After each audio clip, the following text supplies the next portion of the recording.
नमो भगवते वासुदेवाय नमो नमः। कार्तिक मास महात्म्य कथा अध्याय 6।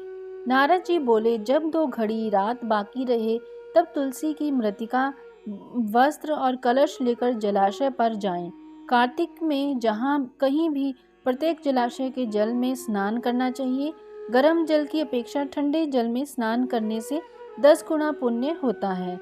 उससे 100 गुना पुण्य बाहरी कुएं के जल में स्नान करने से होता है। उससे अधिक पुण्य बावड़ी में और उससे भी अधिक पुण्य पोखर में स्नान करने से होता है। उससे 10 गुना झरनों में और उससे भी अधिक पुण्य कार्तिक में नदी स्नान करने से होता है। उससे भी 10 गुना पुण्य वहाँ होता है जहाँ 2 नदियों का संगम हो, और यदि कहीं 3 नदियों का संगम हो तब तो पुण्य की कोई सीमा भी नहीं रहती। स्नान से पहले भगवान का ध्यान करके स्नानार्थ संकल्प करना चाहिए। फिर तीर्थ में उपस्थित देवताओं को क्रमशः अर्घ्य, आचमनीय आदि देना चाहिए। अर्घ्य मंत्र इस प्रकार है: हे कमलनाथ, आपको नमस्कार है। हे जलशायी भगवान, आपको प्रणाम है। हे ऋषिकेश, आपको नमस्कार है। मेरे दिए अर्घ्य से आप ग्रहण करें। अर्घ्य को ग्रहण करें। वैकुंठ, प्रयाग और बद्री श्रम में जहाँ कहीं भी विष्णु जी गए हैं वहाँ उन्होंने 3 प्रकार के अपना पाँव रखा है। 3 प्रकार से अपना पाँव रखा है। वहाँ पर ऋषि, वेद, यज्ञों सहित सभी देवता मेरी रक्षा करते हैं। हे जनार्दन, हे दामोदर, हे देवेश, आपको प्रसन्न करने हेतु मैं कार्तिक मास में विधि विधान से ब्रह्म मुहूर्त में स्नान कर रहा हूँ। आपकी कृपा से मेरे सभी पापों का नाश हो। हे प्रभु, कार्तिक मास में व्रत तथा विधि पूर्वक स्नान करने वाला मैं अर्घ्य देता हूँ। आप राधिका सहित ग्रहण कीजिए। हे कृष्ण, हे बलशाली राक्षसों का संहार करने वाले भगवान, हे पापों का नाश करने वाले, कार्तिक मास में प्रतिदिन दिए हुए मेरे इस अर्घ्य द्वारा कार्तिक स्नान का व्रत करने वाला फल मुझे प्रदान करें। तत्पश्चात विष्णु, शिव तथा सूर्य का ध्यान करके जल में प्रवेश कर नाभि के बराबर जल में खड़े होकर विधि पूर्वक स्नान करना चाहिए। गृहस्थी को तिल और आंवले का चूर्ण लगाकर तथा विधवा स्त्री या यति को तुलसी की जड़ की मिट्टी लगाकर स्नान करना चाहिए। सप्तमी, अमावस्या, नवमी, त्रयोदशी, द्वादशी, दशमी आदि तिथियों को आंवला तथा तिल से स्नान करना वर्जित है। स्नान करते हुए निम्न शब्दों का उच्चारण जरूर करना चाहिए।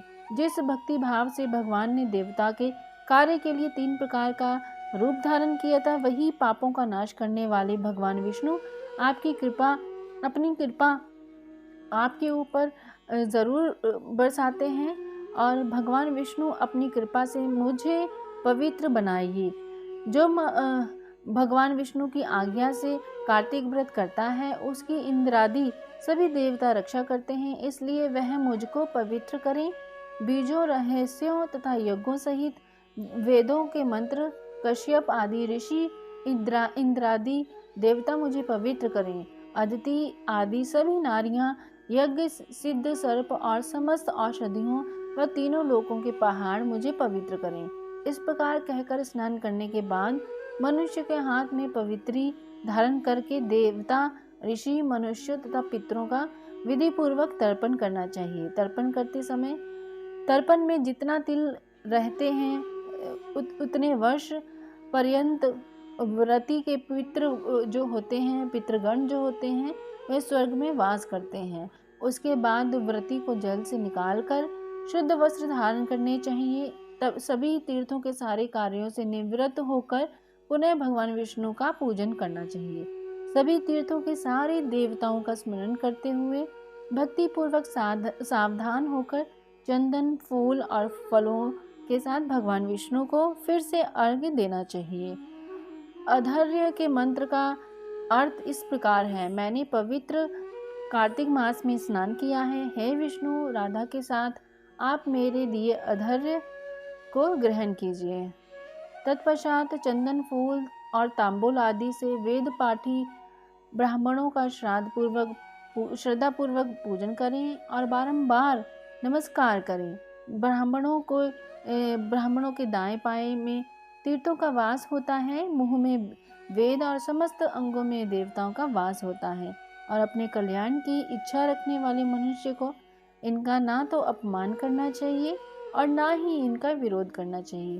फिर एकाग्रचित होकर भगवान विष्णु की प्रिय तुलसी जी के साथ पूजा करनी चाहिए। उनकी परिक्रमा करके उनको प्रणाम करना चाहिए। हे देवी, हे तुलसी, देवताओं ने ही प्राचीन काल में तुम्हारा निर्माण किया है और ऋषियों ने तुम्हारी पूजा की है। हे विष्णु प्रिया तुलसी, आपको नमस्कार है। आप मेरे समस्त पापों को नष्ट करो। इस प्रकार भगवान जो भी मनुष्य भक्ति पूर्वक कार्तिक व्रत का अनुष्ठान करते हैं, वे संसार के सुखों का भोग करते हुए अंत में मोक्ष को प्राप्त करते हैं। कार्तिक मास महात्म्य कथा अध्याय 6 समाप्त। आप सभी पर भगवान विष्णु की कृपा बरसती रहे। भगवान विष्णु हम सभी के पापों को नष्ट करें और हम पर अपनी कृपा दृष्टि बनाए रखें, यही मेरी कामना है। और आप सभी से विनती है, आप इस वीडियो को ज़्यादा से ज़्यादा शेयर कीजिए ताकि आपको इसका भी पुण्य प्राप्त हो सके और आप पर भी कृपा सदैव बनी रहे।